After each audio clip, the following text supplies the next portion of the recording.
Hello, I'm Dr. Kimberly Douglas, and I am the chief contributor to the Substack, The Learning Landscape, where we are mapping 21st century learning. Today, we're going to talk about women PhDs. So, of course, this is a topic that is near and dear to my heart as I am a woman with a PhD that was conferred in 2009. Welcome, welcome, welcome. This topic relates to the learning landscape because we're going to talk about what women with PhDs can contribute to the learning landscape and how we can be real leaders in this landscape. So this is targeted towards women who have their PhDs, but also people who are trying to put teams together, who are trying to put curricula together, learning systems together. It's very important to think about the resources that you have around you. So women PhDs is an important part of the workforce, so it's a subset within a workforce community and in workforce, but also just community in general. The training that you receive in your PhD, and so the thing about it isn't that you know everything or that you have to know a lot of things, which, you do, but it also is a way of thinking, a very methodical way of thinking, a way of framing your curiosity. And that kind of skill will serve people in many different arenas inside academia as well as outside of academia. So, some of the things that I learned in the process of getting my PhD, and I witnessed my colleagues learning, is how to collect and organize data. Even if you're not using your PhD, a person's not using their PhD to be a researcher, there's an element of research to a lot of the work that we do. So even if you're putting a course together, it requires a type of assessment and evaluation. So assessment from the very beginning to make sure you are providing the type of curriculum, the type of lesson designed in ways that will be digestible for the people that you are designing for. So research is an important part of everything you do. So the initial research, as well as the assessment of how well things were delivered and the evaluation, and then the integration of what you learned into the curriculum to offer continuous improvement. It's important to talk about women PhDs in particular. I could talk about PhDs generally, but in particular, because there's so many cuts and so many things moving around right now. We know that there are cuts in higher education, there are cuts happening in industry and nonprofit. A lot of this cutting is being done by way of removing grants or clawing back money that has already been granted to organizations, to agencies, and we have to stop and think about what it means generally, but also what it means for particular groups of people. So, what does it mean that that money is no longer there? But that also means that there are assets on the table, there are talents, there are skills on the table that will not be utilized. So, where does that talent, where does that skill go? We have to talk about this right now.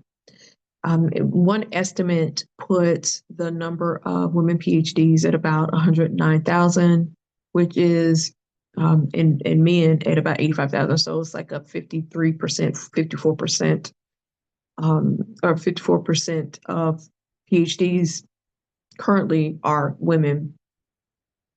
And that's interesting. That's an important thing to note, that women are entering PhD programs at a higher rate, but also resulting in degrees at a higher rate as well.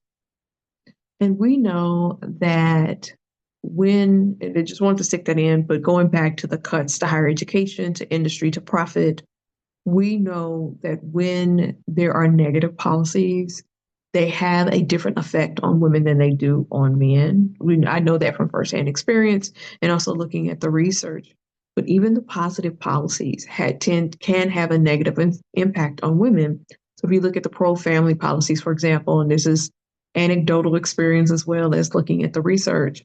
If you look at pro-family policies such as paternity leave, I have witnessed firsthand men using that to get caught up on their research or to get ahead in their research and not actually spending time with their family. So that's just an example of how even a pro-family policy, it situates men differently than it does women in the academy. And so the question is, going back to the main question, like if there are cuts, if there are policies that disparately impact women, where do you target that expertise? So some of the things I think about with regard to the learning landscape is how a lot of people in academia have experience with teaching and can be the people that teach the teachers out there in the communities, can be the people who actually grow the next generation of educators, who can build things, who can put teams together. And I want to be clear that I'm not talking about this because all women are alike and all women have the same wants and needs. That's not the point. The point is that inside of these systems, we are positioned in similar ways because of gender. And then, of course, you can break that down further and talk about that along racial lines. But we're going to stick at the level of gender for right now. We are positioned in very similar ways inside the systems. Um, Even though we come from different disciplines, different areas, different fields, these sweeping policies and these cuts, they put us all in very similar positions. They're also just generally expectations inside the academia. Women are still expected to do the mothering, in particular, Black women. And then if you're single, you're expected to do extra work and take lower pay because the assumption is that you don't have a family to go home to, which is nobody's business. And then also, you don't have to take care of a family, so you don't need to pay. And that's why I'm thankful that I always worked at a public institution. You can see what other people are making, and so that's not hidden behind a wall somewhere. But the point is that women are similarly positioned inside the academy. They're positioned very like other women are and subject to the same policies. Um, and so this is an opportunity, even though we are faced with a lot of challenges, this is an opportunity to think about what we're creating outside of the academy, what we're putting out into the landscape, how are we learning, how are we teaching in that landscape, and having a conversation about what our credentials and what our degrees mean separate from how we have to operate and how we have to function inside the academy. So because we're positioned inside of similar systems, but also we share this common experience inside a patriarchal system. So we have to look at these opportunities.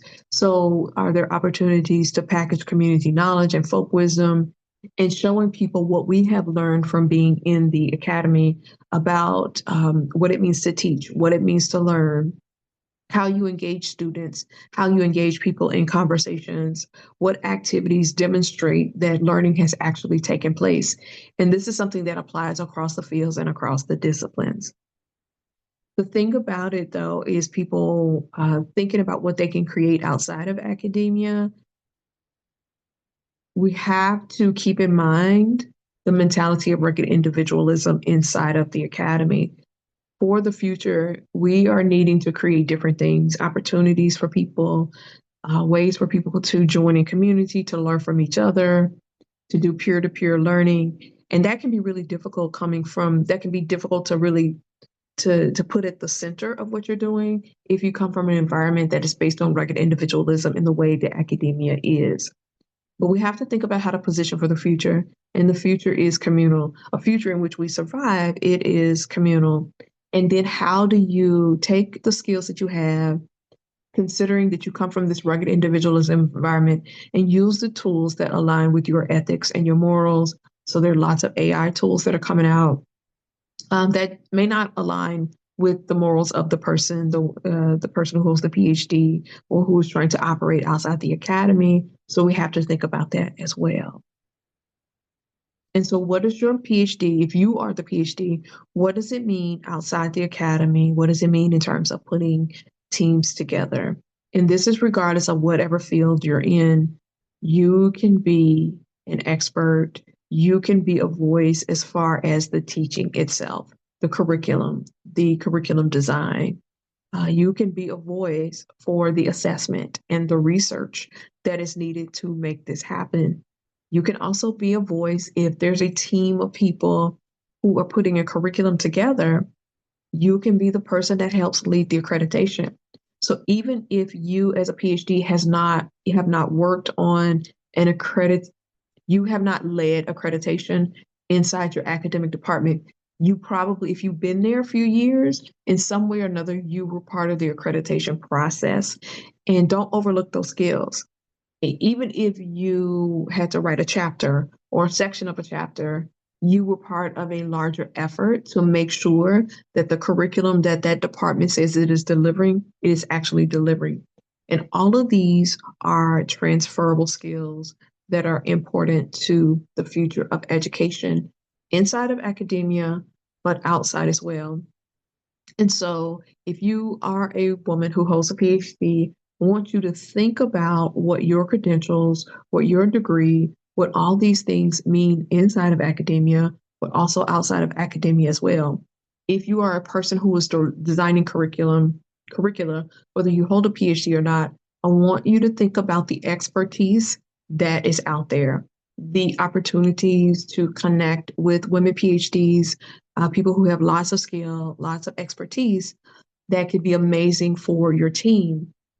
And so there are lots of, I know plenty of entrepreneurs and creators out here, designers who can do some amazing things. But if you have access to someone who already understands adult education, in a lot of ways, it's going to be more efficient if you're able to pay them or either do revenue sharing with them.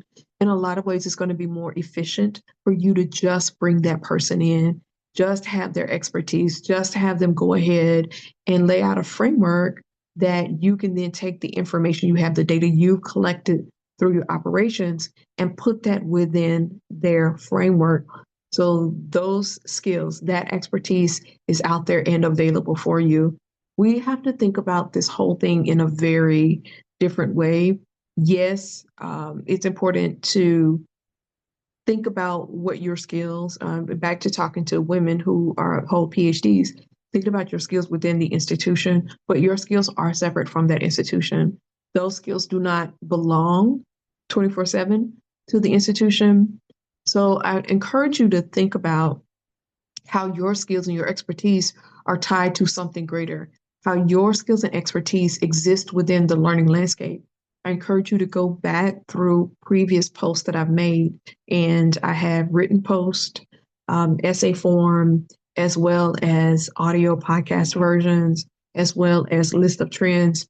And think about, so that gives you a picture of what the learning landscape is. And that's what we've been trying to do is lay that out so that you have a clear picture. Go back, even if you just choose to go through the video recordings I put out each week, and think about what your skills and your expertise mean in this landscape and how you are inside the institution shaping the landscape, but how you're also part of what's happening in the broader environment and how your skills are required out here in this wide open space. This is an opportunity to not only become part of the future, but to help craft the future. Your the way that you are methodical, the way that you think, the way that you frame things is an important part of what is happening out here. And it is an important part of how the future is shaping up. I'm Dr. Kimberly Douglas, and the Substack is the Learning Landscape, where we are mapping 21st century learning. Thank you for being here. I appreciate any likes, any comments that you offer. I encourage you to become a paid subscriber, as this Substack is subscriber supported. Thank you. Goodbye.